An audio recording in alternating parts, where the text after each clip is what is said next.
Well, hello, everyone. Another edition of Parent to Parent. Thank you so much for joining us. And we're talking today about something all parents should know about because this is a very popular app. We're talking about Snapchat, very popular social media tool. All ages use it. And unfortunately, all ages use it when it comes to younger kids and older kids and just the craziness that is on Snapchat.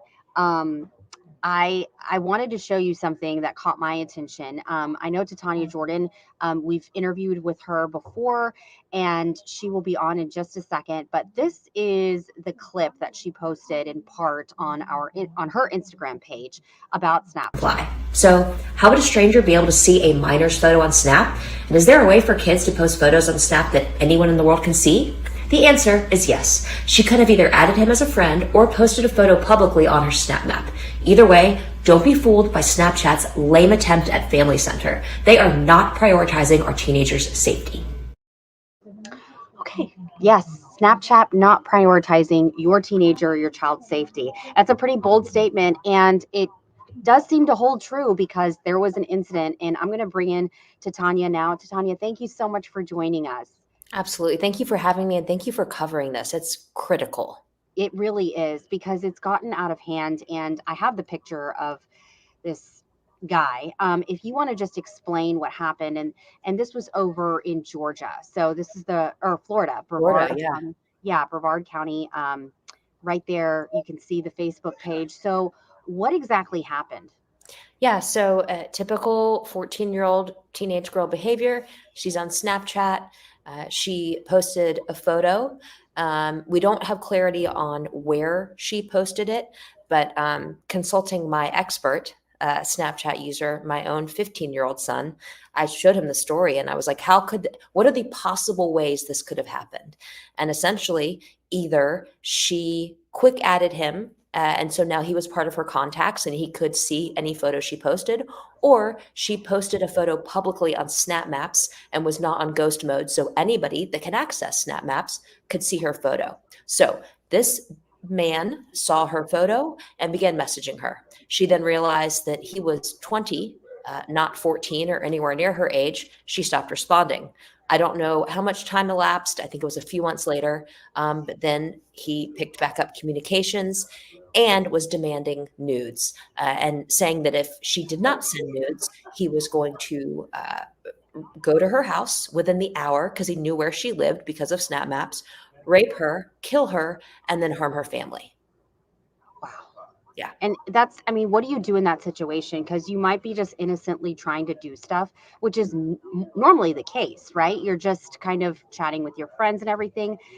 But what is also very concerning is how parents may think they know everything about their child and what they're doing. Tell me how wrong you think that is, that statement, when a parent might be thinking that. I would say most parents of children ages, I'd say 8 to 17, that allow their children to have Snapchat, which, by the way, you're not even supposed to have it until you're 13 per their terms of service, but that's another story, have not spent time on Snapchat themselves. It'd be interesting to poll everybody watching. Do you actually have Snapchat? If so, how much time have you spent there?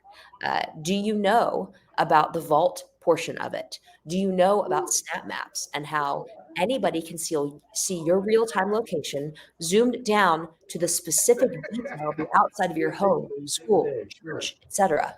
A lot of parents just have no idea, much less that their children are now getting access to that type of world when they get access to Snapchat. Wow. And I mean, what is the solution? I would think that it's awareness. And I was telling you about, I was just doing a little bit of research right here. Yeah. And there's some really important information on the Child Rescue Coalition where they talk about the dangers that all parents should know about. And Titania, I think you're the perfect person to kind of go over them. Disappearing messages, that's huge, which is crazy because you would think that, okay, So how once it's gone, I don't have to worry about that anymore, but that's not the case.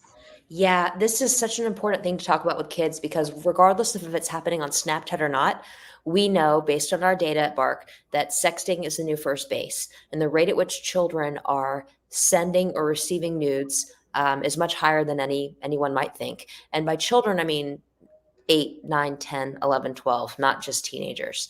And And so why do you the think that's so prominent? variety of reasons.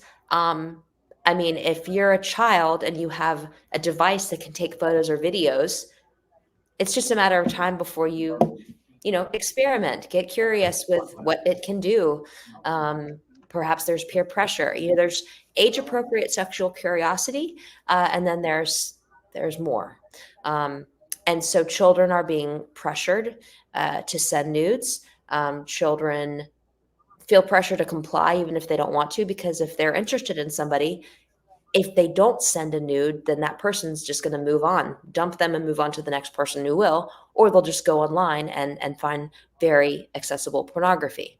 So this sort of content is coming across children's screens much younger than you might think, and at a much more frequent rate. So you need to talk to your children about the fact that they will at some point feel pressure to take these sort of photos, or maybe if they don't, their friends will. And so, how do we deal with that? Well, we know that there's no shame. There's no shame involved. You can always come to adult caregiver and let me know, like, hey, I made a mistake. I sent this, or hey, I got this really awkward thing sent to me. What do I do?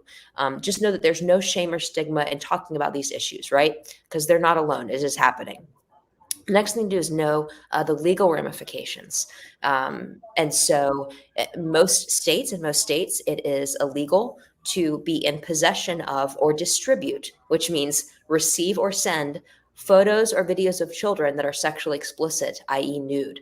And nobody needs to be charged with distribution or possession of child sexual abuse material if that is not the intention. So understand the legalities, show compassion with your children around the fact that we know that there is pressure to do it, but you don't have to comply. And then know that if you have made a mistake, sent something, that there is help. There's help to get it taken down. Whether you reach out to local law enforcement or your local Internet Crimes Against Children unit, every state has one, or you go to the National Center for Missing and Exploited Children and use their website. They have a portion of it called Take It Down that can help children get their nude images and videos taken down from the internet. Wow.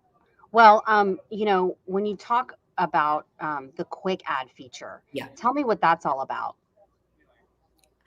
It's really chilling. Again, when I went on Snapchat most recently, if you allow Snapchat to have access to your contacts, anybody who's also on Snapchat, they will serve to you to maybe connect with on that platform, right? Which makes sense. They're in my camera roll.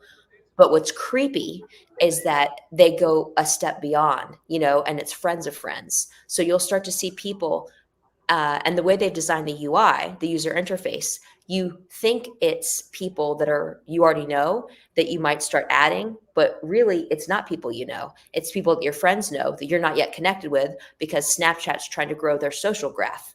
And the problem there lies in that when it's adults and minors, that overlap is incredibly problematic. I mean, the amount of children that Snapchat was surfacing to me to connect with because I was connected to my son on there, that was a real eye opener.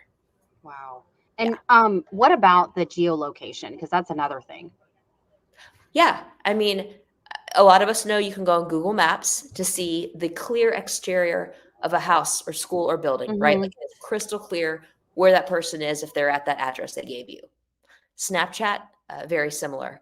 Unfortunately, Snapchat will share a child's location in real time if that child has given it access. And the problem is that even as a parent, if you tell your child, turn Snapchat on ghost mode, do not share your location with anyone. They can hear you, they can do that in front of you, but then the second you leave, they can just go right back and turn it on, and you will not know that they've done that. Wow, that is so crazy. So, when it comes to what you guys offer, I think that that's just so amazing. And I'm not just saying that because you're involved with the company, but having a phone that is able to protect the child, I mean, how important is that? Because you have people, thousands and thousands, that have these phones, right? Yeah, the Bark phone, which is a safer smartphone for children, has taken off. We launched it holiday season of 2022, had a record year this past year in 2023, and it's not slowing down. And it's showing the fact that parents need a safer option for kids. Kids are getting connected tech at a much younger age. Apple devices are not inherently safe for kids, and they're hard for parents to manage. And so tech is neither good nor bad. It is a tool. And if you would like for your child to be able to use tech as a tool to communicate and connect in a healthy way and track their location responsibly and have accurate monitoring when and if they do have access to social media, the Bark phone is the best bet for that. And our tech is truly saving lives. We are escalating predators to law enforcement and um, around average, we are identifying between 85 and 100 imminent suicidal ideation attempts and alerts around children each day. Bullying, drug and alcohol related content, eating disorder related content. I mean, you name it, these things are happening in digital devices. So, yeah, the Bark phone is definitely an important option for families who care about their children's safety. I was going to say that what do you personally, being a mom yourself, if your child was 8 or 9, I know he's older, but what Yeah. would you do as far as advice to parents? Yeah, I really felt the need for my son to be able to text with me and track his location. Like, let's say he wanted to ride a bike around the neighborhood around the age of 8 and 9. And at the time, the Bark phone didn't exist, and the options that were out there weren't great, especially in terms of location. Just weren't very accurate. So I would say if you're feeling like your children need to be able to text with you and maybe a few trusted relatives or friends, you want to be able to track their location, but you don't want them to have access to the internet, browsers, apps, and other addictive games, the Bark phone starter plan is the best choice. And then as they get older and they might need to, use a browser for some homework research, or maybe you want to slowly let them have some social media, the Bark phone allows you to do that. You just contact us and you don't have to send a phone back and get a new phone. We can just remotely upgrade your accessibility. And so it grows with your child. And you as the parent, no matter what you have, whether it's an iPhone or an Android or whatever, you can control things remotely. You can shut off access. You can turn it into a brick if you want, or you can open it more and more and more. And so it's really empowering for parents. Yeah, definitely. And I think that what you bring up, just how soon do you think a child should have a phone? That depends on their maturity, right? Can they be responsible with a powerful tool? Hmm. Um, and their needs. Let's say you have a dual household situation, and the child needs to be able to safely and quickly communicate with either of the parents. Maybe, especially if the parents aren't talking to each other. Every situation is different. Maybe the child has health concerns, and they need to be able to dial 911 anytime, any place. So, what does your child need? And what's the safest way to allow them to be able to use what tech has to offer for that need? If your child is a social butterfly and has a ton of friends, from sports or activities, and they'd like to be able to chat, you can do that in a more safer way with the Bark phone, because the Bark software will alert you when things start to go down, a black hole of cyberbullying or other unfortunate avenues that happen with children, because good kids make bad choices. So yeah, it depends on what your child needs. What are their interests? Do they like to create? Are they a budding photographer or videographer? It's better for them to be able to do that with a Bark phone than, let's say, an iPhone that allows children to hide photos and videos from their parents behind a password or a Face ID. So it's really about, what does your kid need to do, uh, and how can you allow them to do it safely and slowly under your guidance. Yeah, definitely. And when do you think that, I mean, how are you telling parents to actually talk to their children when it comes to being able to see their phone, and should you have access to their phone until they're 18? Yes, this is hard, right? Hmm. Because I was a child and I was a teenager once, and I didn't always Yeah. make the best choices, and I certainly didn't want my parents in my business. Mm-hmm. That said, if I was struggling with suicidal ideation, or if I was struggling with disordered eating, or if I was talking to an adult male at age of Mm-hmm. 13, arguably my parents should know what's happening so they can step in and protect me, protect my physical and mental health. So just like children don't live alone in their own apartment with one key to that apartment, your children shouldn't have tech that only they have the passwords to that they can access. It's really important for parents to have the passwords, but it's also important for parents to not be so overbearing that they are constantly looking through everything when there really isn't a worry or a concern. If your children are healthy and happy, you don't need to be reading all of their texts and looking at all their direct messages and looking at every photo in the camera roll. And that's it's pretty overbearing, I'd say. Now, do you have the right to because you're their parent? Yeah. But will that push your child further away? Also, yeah. So Mm-hmm. it's you need to be responsible with the information that you're given. Pick and choose your battles.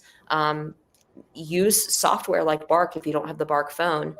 For example, when my son had an iPhone and I used Bark to alert me to things, I didn't go talk to him about every single Bark alert, right? Especially for the profanity ones. Goodness Mm-hmm. gracious. He and his friends, when they were gaming and they would say certain things, I didn't love it. But if I went to Right. him every single time and be like, why'd you use Yes. that word? Why did he use that word? That would just be nagging. So Mm-hmm. I optimized on the most important things, right? And used that information wisely, and it helped to guide me about the conversations I did have with him. So you should have access, but don't abuse it. Definitely. And that's like the fine line because you have to pick and choose your battles. I mean, A I just hundred couldn't percent.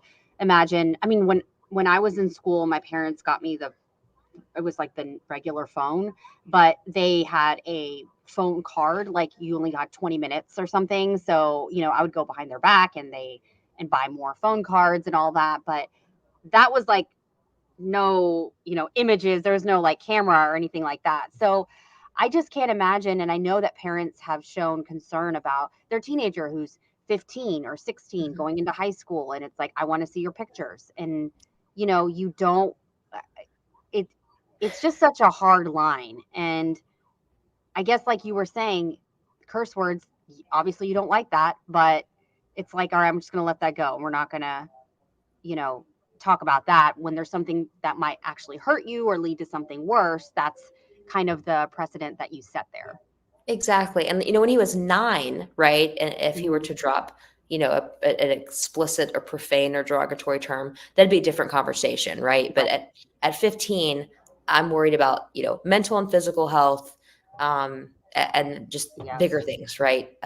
Exposure to, you know, drugs laced with fentanyl, or, going to parties where parents aren't home. And even then, I'm okay if you go to a party, where parents aren't home, because I did the same thing. But don't make bad choices, and don't be afraid to call me if you do, or if one of your friends do, so that I can get you help.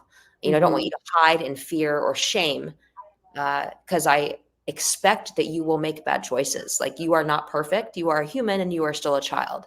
But don't be afraid, and don't hide it from me, and let me help you navigate this rocky landscape.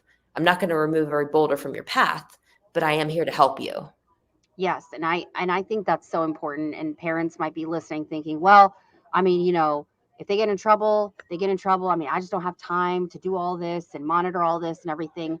And I'm not saying, I mean, my kids are little, but just from other experts I've talked to, it's so imperative, especially now than parenting previous generations, because of the amount of things that they're exposed to be so involved. I mean, my child is in first grade and Mm, he asked me about something that was written on the bathroom wall by probably a fourth or fifth grader. And I'm right. like, let's just not like, you know, I wasn't ready to talk about that, like he's 6. And I'm like, this is just inappropriate. And you just need to make sure that you don't engage with people that may do something like that or think that that's fun or whatever the case may be. Um, Such an interesting point too, because again, at least your child came to you to Yes. ask what it was. Yes. But a lot of kids already have devices and they won't go to their parents. They'll just go to TikTok, right? Hmm. They don't even go to Google anymore. They'll go to TikTok or ChatGPT and ask, what is this? And Yes. that's not the right sort of guidance that a child should be getting. Yes, definitely. And I'm, it takes a lot of time, and I know he's only in first grade, but I, and at one point he was being exposed to things, and he's in public school. Not that there's anything wrong with private school or whatever. It was just, I'm so badly like, let me just homeschool him. So he's in this shell. Not that you're in a shell when you're homeschooled, but you know what I'm saying? Like, I was just like, let me just take him out of the situation and just do whatever I want, and like, Yeah, let me just but put him in bubble school. Just yes, put him in a bubble bubble, school. bubble Yes. school. Yeah. But it's like one of the things that was so profound that I heard, I've listened to all this parenting stuff, is um, you want your child to learn how to live in discomfort at your home.